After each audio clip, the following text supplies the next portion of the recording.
এই প্রচন্ড গরমে প্রাণ জুড়ানো তরমুজের ললি। বাচ্চারা তো প্রায় প্রতিদিনই আইসক্রিমের জন্য বায়না করে। চাইলে স্বাস্থ্যকর উপায়ে বাসায় এই তরমুজের ললিগুলো বানিয়ে আগে থেকে রেখে দিতে পারেন। একটা ছোট সাইজের তরমুজ থেকে প্রায় অর্ধেকটার মতো নিয়ে এরকম স্লাইস করে নিয়েছি। আপনি চাইলে ছোট টুকরো করে কেটে ব্লেন্ডারে দিয়েও জুসটা বানাতে পারেন। তবে স্টেনারে দিয়ে জুসটা বানালে তরমুজের যে বীজগুলো থাকে এটা আলাদা হয়ে যায়, এজন্য ললিটা খেতে বেশি টেস্টি হয়। তো আমি স্টেনারে নিয়ে এরকম করে চেকে চেকে জুসটা বের করে নিচ্ছি। আমার এখানে ফ্রেশ একটা তরমুজের জুস হয়ে গেছে। এখন এই জুসটা আমি একটা প্যানে নিয়ে নিচ্ছি আর কাপ দিয়ে মেপে নিচ্ছি।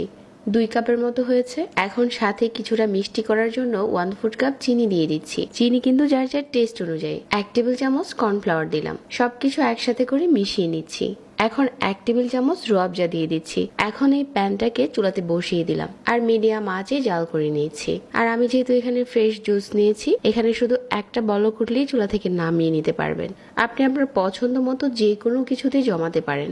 8 ঘন্টা পর আমি এটা ফ্রিজ থেকে খুলে নিয়েছি আর হাত দিয়ে এরকম করে ঘোরালে দেখা যাবে যে আইসক্রিমটা খুব সুন্দর করে উঠে আসছে।